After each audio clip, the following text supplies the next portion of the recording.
Le 18 juillet 2015, Willy Nyamitwe, conseiller principal à la présidente de la République du Burundi, chargé des questions de presse, d'information et de communication, a donné une conférence de presse au Press Club Bruxelles Europe à 11 de pied des institutions européennes.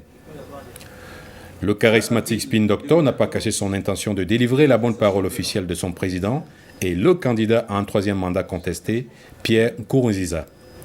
Suite à la conférence de presse, notre journaliste Maha Ganem l'a interviewé. Willy Nyamitwe, vous êtes en Belgique depuis maintenant 48 heures. Oui. Est-ce que vous pouvez nous dire pourquoi? Quelles sont les personnalités au Parlement européen ou auprès des personnalités politiques belges que vous avez rencontrées? Eh bien, je suis venu dans une mission officielle pour rencontrer diverses personnalités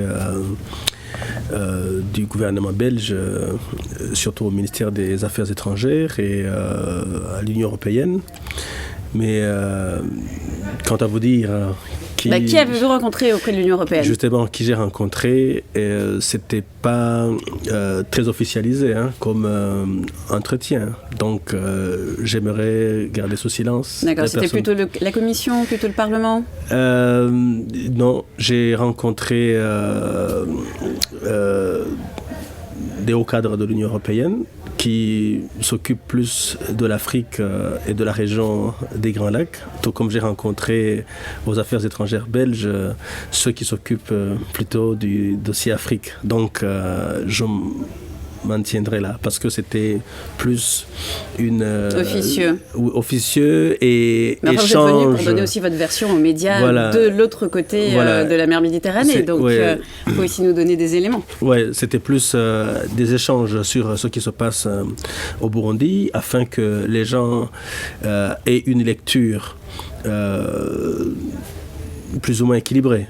Parce que quand on rencontre seulement des gens de l'opposition, il faut de temps en temps que les officiels burundais fassent le déplacement, rencontrent dans le cadre bilatéral. Alors votre version à vous des événements, quelle est-elle? D'abord, je suis persuadé que certains ne connaissent pas la réalité ou sont mal informés par ceux de l'opposition burundaise ou peut-être d'autres qui ne fournissent pas assez d'efforts pour entrer dans les profondeurs du Burundi et qui restent à Bujumbura, ce qui se passe dans la capitale, mais qui méconnaissent les réalités burundaises par rapport à la vie que mènent les autres 17 provinces, parce que Bujumbura, c'est une des 18 provinces du Burundi. Mais alors, quelle est la réalité d'abord, c'est que le Burundi est en paix. Le Burundi est dans un processus électoral qu'il compte conduire et finaliser. Et au moment où il y a d'autres voix qui s'élèvent, qui demandent au gouvernement du Burundi d'arrêter d'abord le processus électoral, de mettre sur pied un gouvernement de transition, parce que les gens croient que les conditions ne sont pas favorables à la conduite des élections. Mais comme nous avons... Les conditions sont véritablement là. La preuve est que les élections du 29 juin se sont déroulées dans un calme absolu. Il n'y a pas d'incident majeur à signaler. Le taux de participation est largement satisfaisant, plus de 75%. Donc, on comprend que si le Burundi peut organiser des élections dans ce calme, c'est une preuve. C'est des faits et gestes qui sont là, qui démontrent que le Burundi peut conduire son processus électoral dans un climat apaisé. Donc, je n'ai pas besoin de l'affirmer tout simplement, mais je me base sur des faits. Je me base sur des élections du 29 juin et de la prochaine élection du 21 juillet qui finiront par convaincre ceux qui étaient indécis, ceux qui croyaient qu'il y avait une hécatombe qui allait s'abattre sur le Burundi, que finalement, ils ont bâti leur argumentaire uniquement sur des rumeurs. Mais la cristallisation, elle se fait surtout par rapport à l'élection présidentielle. Et maintenant que l'Union européenne s'est retirée de la mission d'observation, quels sont les moyens techniques, financiers que vous avez pour assurer à la population burundaise que le résultat des élections est clair, transparent et démocratique? Les élections sont avant tout pour le peuple burundais. Les partenaires sont là pour nous soutenir. Et si certains se retirent ou disent on ne va pas verser une deuxième ou une dernière tranche de ce qu'on avait promis, eh bien le gouvernement doit prendre ses responsabilités et conduire le processus électoral jusqu'à terme, parce que nous avons des délais à respecter, des délais constitutionnels. Et le peuple burundais, on n'a aucune explication à lui donner. On ne peut pas lui dire que tel partenaire n'a pas contribué ou n'a pas poursuivi le processus et que partant, on a arrêté le processus électoral. Le gouvernement doit se débrouiller, trouver des moyens, des voies et moyens de conduire le processus jusqu'à terme. Alors, les élections du 29 étaient en toute transparence, en toute sécurité, ce qui veut dire que nous avons démontré au peuple burundais et à la face du monde que nous sommes capables de conduire ce processus électoral jusqu'à terme. Et je comprends ce point de vue. Je comprends que vous dites, après tout, c'est une élection, c'est les affaires intérieures du Burundi. Il n'avait pas besoin de l'aval d'autres pays pour avoir des élections que nous estimons, nous, valables. Mais est-ce que vous ne pensez pas que, étant donné que vraiment le point d'achoppement avec cette opposition, ces oppositions qui déjà n'ont pas participé au processus en 2010, on refuse de participer au processus encore cette année, est-ce que vous ne pensez pas que véritablement c'est à partir du 21 juillet que les vrais problèmes vont commencer ? Non. Pas du tout. Vous êtes certain ? Nous sommes certains parce que ce n'est que répétition. L'opposition burundaise a toujours boycotté les élections. Ça s'est passé en 2010, quand elle a vu qu'elle perdait les communales, à la seule différence qu'en 2015, l'opposition refuse de participer au processus avant même le début du processus ou des consultations électorales. Alors, qu'on craigne que l'hécatombe nous tombe dessus après le 21 juillet, non, c'est faux, parce que ceux qui ont voulu torpiller ce processus ont épuisé toutes leurs cartes. Ils ont procédé à des manifestations violentes aux allures insurrectionnelles, en tuant des gens, en barricadant des routes, en brûlant des maisons et des véhicules, en essayant de saboter l'action du gouvernement. Ça n'a pas marché. Ils ont procédé à un putsch. Cette tentative a été vouée à l'échec. Ils ont aussi mené une guerre contre le Burundi et des jeunes armés se sont installés dans la forêt de la Kibira pour attaquer le Burundi. Ils ont été défaits en 2 jours. Donc, mais alors revenons sur ces jeunes, justement. Ces jeunes, quelle alternative ils ont ? Parce que les jeunes burundais aujourd'hui, quand ils voient une opposition, un parti politique installé là depuis une dizaine d'années, quelle autre possibilité ils ont que de prendre des armes, ou quelle autre possibilité ont-ils que de s'exprimer par la violence ? Ce n'est pas des jeunes qui prennent des armes, c'est des jeunes qui sont manipulés par des politiciens qui les amènent dans la forêt. Et parmi ces jeunes, je vous apprends qu'il y a des enfants soldats. Une quarantaine d'enfants soldats qui se sont déjà rendus ou attrapés dans la forêt, des armes à la main. Et ça, ce n'est le fait que de l'opposition. Oui, ça c'est le fait de l'opposition parce que le gouvernement n'a pas d'enfants soldats. Le gouvernement se bat plutôt pour les droits des enfants, a toujours sollicité, exhorté les parents à envoyer leurs enfants à l'école. Et alors, le gouvernement n'a pas de milice. Et le gouvernement n'a pas de milice. Il y a eu une opinion qu'on a voulu bâtir comme quoi le gouvernement du Burundi entretiendrait une milice qu'on appelle Imbonerakure, mais sans jamais en apporter la moindre preuve. Et je donne d'ailleurs pour preuve toutes les armes qui ont été saisies, les caches d'armes ou les individus qui ont été arrêtés armes à la main dans le sac. C'est des gens qui appartiennent à l'opposition radicale.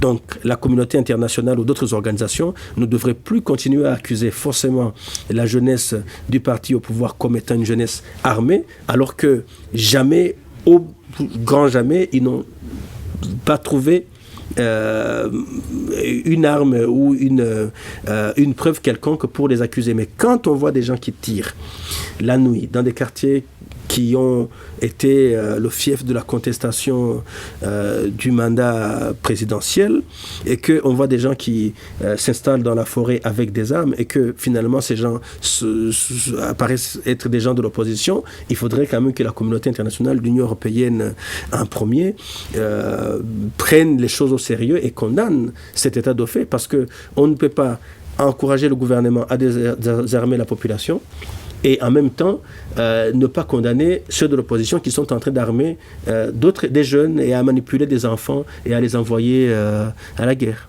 Bon, alors on parle du président Nkurunziza, on parle des gens qui sont actuellement au pouvoir, on parle de l'opposition. Vous, souvent, vous dites et vous mettez en accusation l'opposition. Mais enfin, après la guerre civile qu'il y a eu, vous êtes arrivé au pouvoir, les gens ont déposé les armes. Est-ce que on ne peut pas se dire, est-ce que vous ne craignez pas justement qu'à chaque fois qu'il y a un accord, à chaque fois qu'on décide de déposer les armes et qu'ensuite quelqu'un arrive au pouvoir et que cette personne refuse de quitter le pouvoir, est-ce qu'on réenclenche pas le cercle vicieux? Non, ce n'est pas quelqu'un qui refuse de quitter le pouvoir. Parce qu'au Burundi, est-ce que c'est une personne ou est-ce que c'est un parti qui refuse de quitter le pouvoir? Voilà, ce n'est même pas un parti qui refuse de quitter le pouvoir. Vous savez que le rôle d'être d'un parti politique, c'est de remporter, c'est de gagner les élections. C'est de participer à une compétition démocratique électorale et de les remporter. Alors, je ne vois aucun parti au monde qui voudrait ne pas gagner les élections. Mais quand ça passe dans un jeu démocratique, c'est acceptable. Alors, ce que nous vivons au Burundi, c'est que le parti au pouvoir qui a remporté les élections de 2005 et celle de 2010 et qui est le plus populaire parce que c'est le seul qui a vraiment une base solide à l'intérieur du pays. Et nous avons une opposition qui est en lambeaux, une opposition désorganisée, une opposition qui promettait à la communauté tant nationale qu'internationale en 2012 qu'elle n'alignera qu'un seul candidat en 2015, mais qui finalement ne parvient même pas à s'entendre sur un candidat unique. Vous comprenez que... Parce qu'une opposition n'est pas unique, justement. Une opposition, c'est plusieurs courants, c'est plusieurs personnes. C'est plusieurs courants. Mais est-ce que c'est pas irraisonnable de demander à l'opposition de présenter qu'un seul candidat? On ne demande pas à l'opposition, on constate. Nous avons entendu que cette opposition disait qu'elle allait présenter un candidat unique. On remarque que 3 ans plus tard, la même opposition n'a pas pu s'entendre sur le candidat unique. C'est tout à fait normal, c'est une démarche démocratique, mais nous ne voulons pas que cette opposition qui est en déconfiture elle-même continue à accuser le pouvoir de torpiller ceci ou cela. Alors, l'opposition devrait s'organiser pour aller aux élections, mais au lieu d'aller aux élections, l'opposition se prépare pour perturber, torpiller le processus électoral.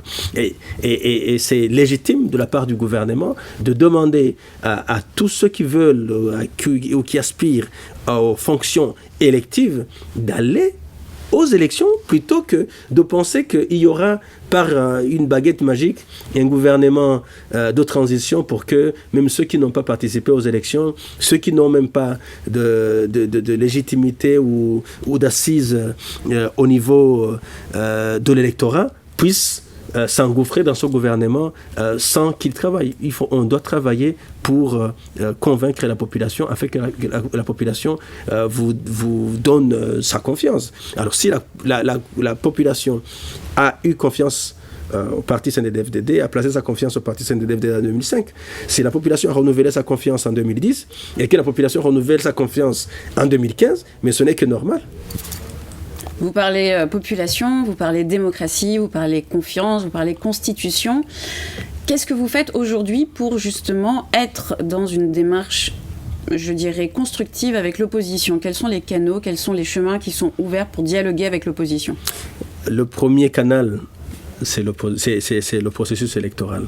Quand un gouvernement organise... Un processus électoral, c'est pas une façon de discuter avec ses opposants. Oui, vous-même, vous disiez, c'est un concours démocratique. Donc quand on est dans une course, on n'est pas là pour discuter avec ses opposants ou avec les gens avec lesquels on va concourir. Ah oui, mais bien sûr. Quand il y a des gouvernements ailleurs qui n'organisent pas des élections, qui préfèrent rester au pouvoir d'une façon autoritaire et dictatoriale sans organiser des élections. Alors la première chose pour un gouvernement, c'est de savoir que les échéances électorales, quand elles arrivent, il faut que les élections soient organisées. Ça, c'est le premier mérite du gouvernement burundais.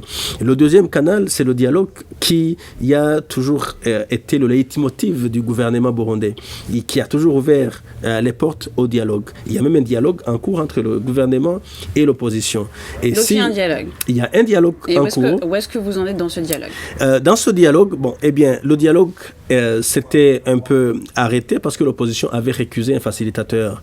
L'opposition avait voulu qu'il y ait un facilitateur étranger, externe. Tout à fait. Ce qui a été fait. Museveni. Oui. Qui est reparti 24 heures après son arrivée à Bujumbura.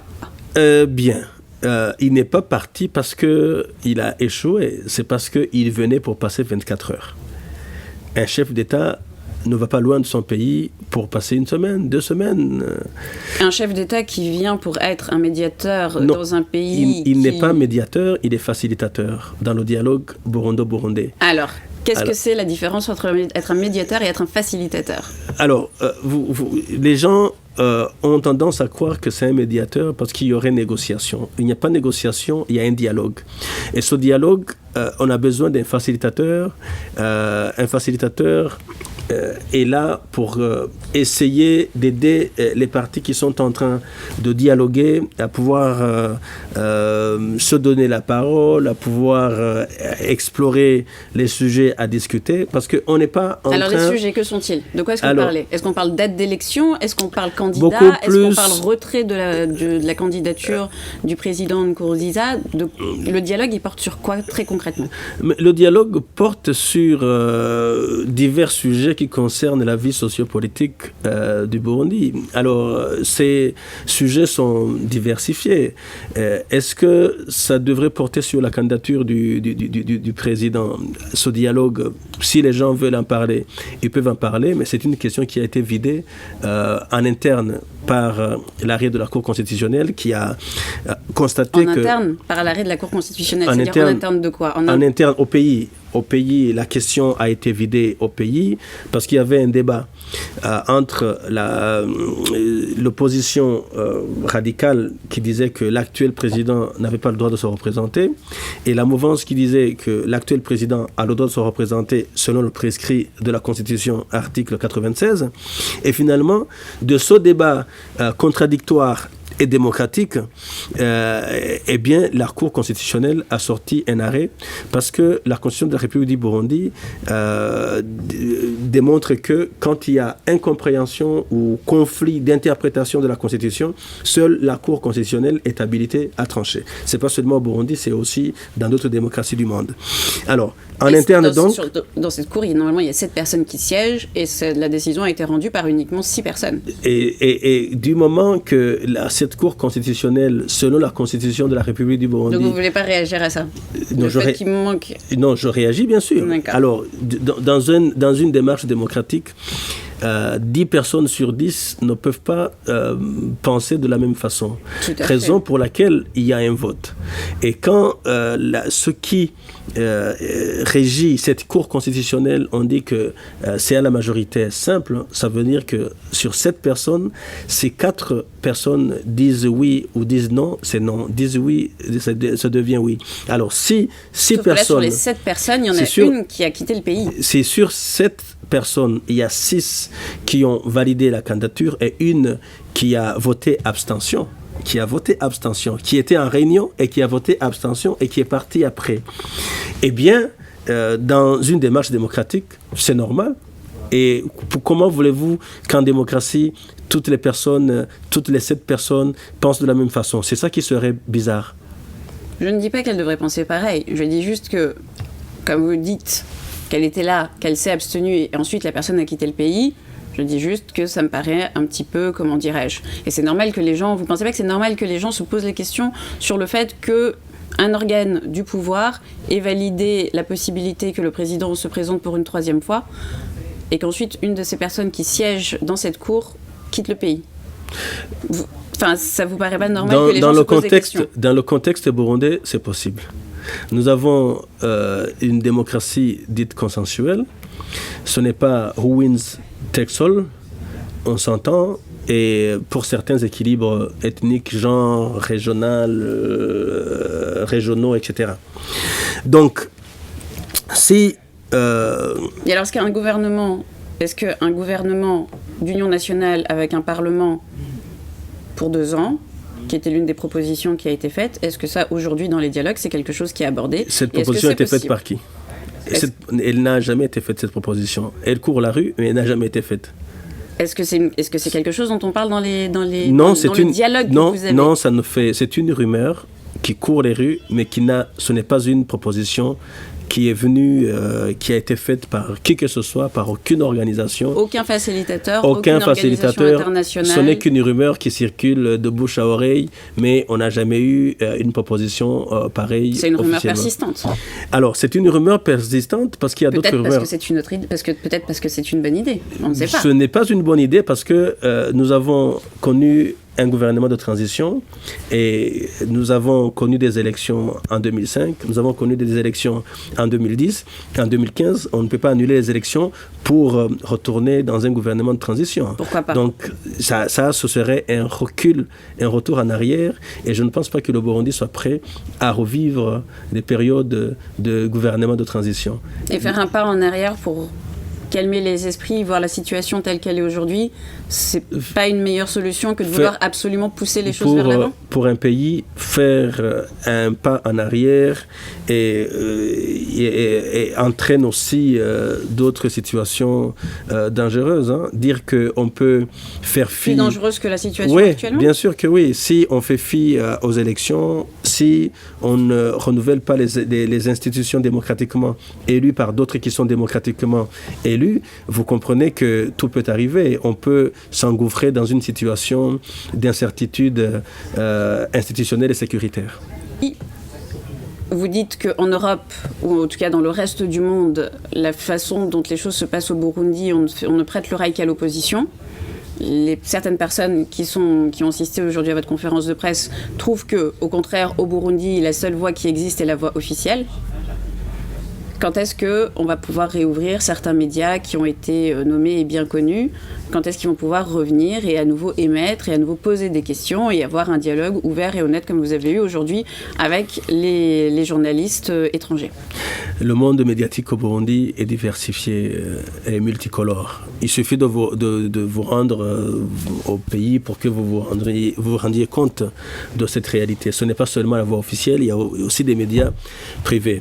Ce que les gens disent, c'est qu'il y a certains médias connus, qui étaient connus, qui sont la REMA, RPA, Isanganiro, Bonesha et Renaissance, qui ont connu des problèmes lors du putsch manqué du 13 mai.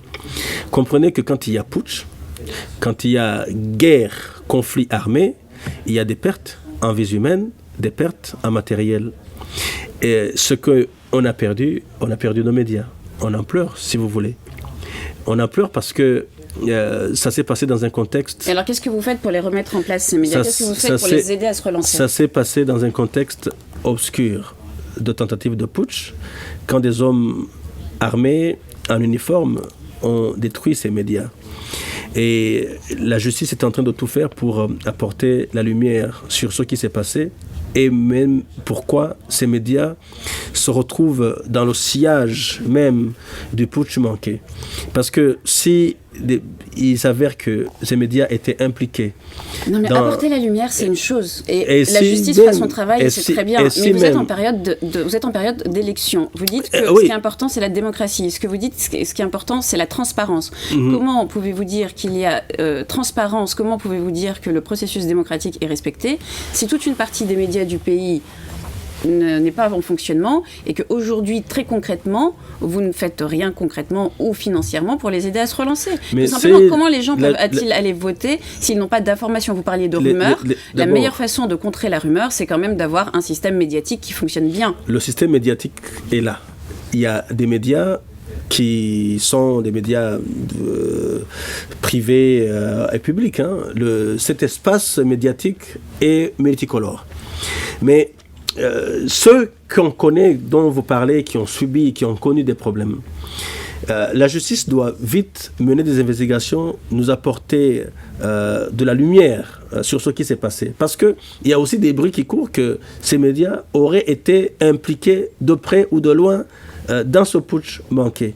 Vous savez qu'un coup d'État, le renversement d'institutions démocratiquement élues, ce n'est pas une blague, hein, ce n'est pas... Quand on y entre, on en assume aussi les conséquences. Alors, si la justice qui trouve qu'il y aurait eu une participation quelconque, si la justice nous sort d'une façon transparente ce qu'elle a pu découvrir, eh bien, laissons-la. laissons-la faire son bonhomme de chemin, faire son travail. Mais ce qui est important, c'est que nous, au niveau de l'exécutif, nous voulons que cet espace médiatique soit diversifié et multicolore. Nous voulons qu'il y ait plus une large presse indépendante et professionnelle, mais que aussi les médias ne soient pas accusés aujourd'hui ou demain de faire partie d'actions contraires au renforcement de la démocratie et à la cohésion sociale. Donc nous voulons vraiment une presse indépendante et aussi une presse professionnelle. Donc nous regrettons... Parce que pour l'instant, vous avez l'impression que vous avez une presse non professionnelle ? Nous regrettons... Non, nous avons une presse évidemment professionnelle à la mesure du Burundi et nous voudrions que ça continue à s'améliorer. Je fais allusion à ces accusations, à ces soupçons, à l'endroit de ces médias qui auraient été de près ou de loin les porte-flambeaux de ce putsch manqué et qui auraient participé ou collaboré dans le renforcement d'institutions démocratiquement élues. Et si la justice trouve qu'il y a des griefs contre ces médias, nous ne pouvons pas interagir ou intervenir. On laisse la justice faire son bonhomme de chemin. Aujourd'hui, c'est Mandela Day, donc parlons des accords d'Arusha. Ils ont été signés en 2000 et ils stipulent la mise en place d'une commission vérité et réconciliation. 14 ans après la signature de ces accords, on sait, voilà, c'est bien pour ça qu'on est assis aujourd'hui, pour parler de ce qui se passe au Burundi. Est-ce que vous n'avez pas peur? Tout à l'heure, vous disiez que non, véritablement, c'est pas un problème ethnique, non, véritablement, la guerre ne va pas repartir, ou la guerre civile ne va pas repartir au Burundi. À quel point vous êtes persuadé de ça? À quel point vous pouvez vous dire que vous allez vous réveiller, ou même aller vous coucher le 21 juillet, et le pays ne sera pas à feu et à sang? Et surtout, par rapport à ces événements du passé, quelle démocratie, quel exemple, quel travail en avant vous montrez à la population aujourd'hui en refusant de reculer la date des élections, en refusant d'avoir la possibilité d'avoir une opposition qui se mette en ordre de marche et qui décide véritablement de participer à ces élections? Bon, d'abord, nous rassurons que le Burundi ne ressemblera pas dans les chicaneries interethniques. C'est une promesse quand même. C'est une promesse qui doit... Parce que nous avons d'abord notre constitution qui consacre un partage de pouvoir inclusif. 60% Hutu, 40% Tutsi dans les institutions du pays et 50% Hutu et 50% Tutsi dans les institutions de défense et de sécurité. Ça, c'est un partage de pouvoir consensuel, consacré par la Constitution et qui, en elle-même, prône un gouvernement d'union nationale qui tient compte même de la donne. Vous pensez que de facto, de toute façon, la façon dont le Burundi est dirigé et de la façon dont les choses se font au Burundi, de facto, en fait, c'est toujours un gouvernement ou une administration d'union nationale. Oui, et ce qui est difficile, parce qu'avant, ces crises interethniques étaient plus amplifiées parce qu'on trouvait une administration monoethnique, une armée et une police monoethniques, et une police et une armée qui pouvaient aller détruire tout un village. Maintenant, ça devient difficile. Vous ne pouvez pas trouver des troupes qui sont de votre ethnie uniquement pour aller attaquer un village. C'est que quand nous avons un chef d'état-major Hutu, son adjoint doit être Tutsi, et ainsi de suite dans la hiérarchie. Et même au gouvernement, vous avez un président Hutu, un premier vice-président Tutsi, vous avez à la fois des ministres Hutu et des ministres Tutsi. Vous ne trouverez pas dans les institutions républicaines burundaises des endroits où les gens peuvent se réunir seuls en une donne monoethnique. Ça devient carrément impossible. Ça devient impossible d'utiliser les organes sécuritaires du pays pour aller décimer un village ou une population. Et les quartiers ne sont plus monoethnique, hein. Donc c'est que les Burundais vivent en harmonie dans tous les quartiers. On ne trouve plus de quartiers Tutsi, de quartiers Hutu. Les gens sont là, ils vivent en harmonie. Donc ça deviendrait inconcevable, voire impossible qu'une ethnie prenne des armes contre une autre. C'est même difficile. Alors, les mariages interethniques, des Hutus, des Tutsis qui se marient, alors ces enfants qui sont en train de grandir, qui sont une autre génération qui n'est plus vraiment une génération à 100% monoethnique, à 100% Hutu, à 100% Tutsi. Je pense que cela, déjà, est une balise pour aider les Burundais à avancer beaucoup plus dans la cohésion sociale. Nous pensons que la commission Vérité et Réconciliation qui est déjà mise en place, si vous ne le savez pas, qui est déjà mise en place, qui est déjà à l'œuvre, elle vient nous aider à identifier, à comprendre notre passé, à retourner un peu en arrière sur ce qui nous a divisés, à essayer de mettre la lumière sur ce qui s'est passé, parce que nous ne voulons pas quand même que tous ces crimes du passé partent indéfiniment impunis. Il faut que, à un certain moment, ceux qui ont commis des actes répréhensibles puissent être mis devant leurs responsabilités pour que les Burundais entrent dans le plus jamais ça. Que ceux qui veulent demander pardon, demandent pardon, mais qu'ils reconnaissent au moins leur forfait. Que ceux qui ont perdu... Excusez-moi, hein, et vous ne pensez pas qu'en voulant absolument maintenir les élections au 21 juillet, c'est aussi une façon de ne pas véritablement prêter attention au passé? Vous ne pensez pas qu'en forçant comme ça les choses... Je ne sais pas, moi j'ai pas de boule de cristal, donc je ne vais pas dire, si ça se trouve, vous avez tout à fait raison, et le 21 juillet, il ne se passera rien, et les gens accepteront le nouveau gouvernement. Pendant combien de temps, le nouveau même président, pendant combien de temps, et comment est-ce que les choses vont se faire? Ni vous ni moi, soyons réalistes, ni vous ni moi, on peut prétendre que non, ça va être la fin du monde, ou non, tout va très bien se passer. Mais est-ce que vous ne pensez pas qu'en voulant forcer les choses, en voulant pousser les choses de l'avant, c'est quelque part ne pas apprendre les leçons du passé? C'est plutôt apprendre les leçons du passé. Parce qu'avant, il n'y avait même pas d'élection. Avant, c'était des putsch. Avant, c'était des pouvoirs totalitaires ou des gens pousser une élection quand l'opposition n'est pas d'accord, l'opposition, c'est véritablement... Alors, c'est question de rapport de force. En 2010, l'opposition n'était pas d'accord pour la poursuite du processus électoral. Mais la population était d'accord. C'est un jeu de rapport de force. Quand vous êtes une opposition et que vous appelez les gens au boycott et que les gens ne boycottent pas, ça veut dire quoi? C'est un message clair que la population vous écoute, mais se méfie de vous. Parce que vous n'avez pas un message cohérent à transmettre à la population. Quand vous dites il n'y aura pas concours national... Donc pour vous, la population est derrière le président Nkurunziza? La population est derrière le gouvernement. La population est derrière la démocratie. La population voudrait remplacer les institutions qu'elle a élues en 2010 par d'autres en 2015. Si la population réclame des élections et que certains individus de l'opposition qui peuvent amplifier, s'égosiller d'une façon la plus forte avec l'appui de médias et que leur voix porte plus loin parce que les pauvres paysans, eux, ils veulent aller aux élections, mais c'est délaissé pour compte. Ils n'ont personne pour parler aux médias étrangers, par exemple.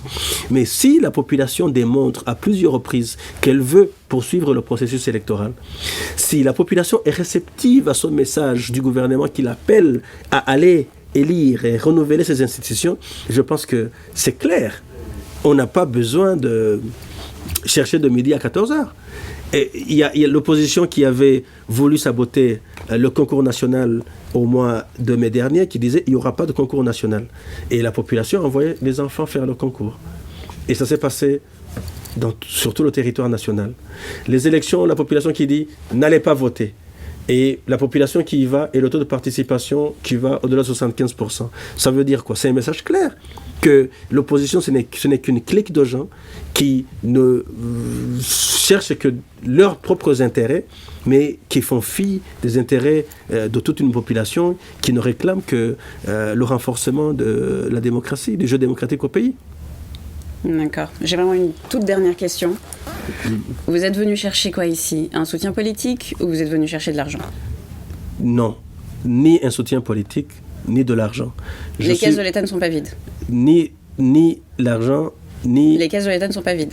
Ni l'argent, ni un soutien politique, parce que ce n'est pas mon boulot. Je suis chargé de la communication. Je suis venu ici pour communiquer, faire mon travail. Alors, communiquez-moi cette information. Est-ce que les caisses de l'État sont vides? La communication que j'ai à vous faire est que les caisses de l'État ne sont pas vides. Les fonctionnaires ont leur salaire. Les élections se tiennent par des efforts du gouvernement et de la population. Donc les caisses de l'État ne sont pas vides. Si les caisses étaient vides, le Burundi s'effondrerait. Et les caisses ne seront pas vides. Très bien. Je vous remercie. C'est moi qui vous remercie.